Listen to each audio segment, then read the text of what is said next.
Try to live without the borders.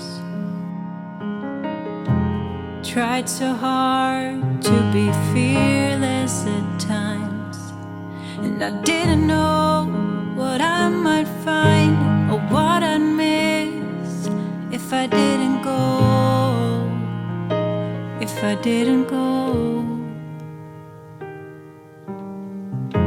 I've always been afraid of the shadows, never really knowing what might appear. But once you get used to the darkness, your eyes will learn to see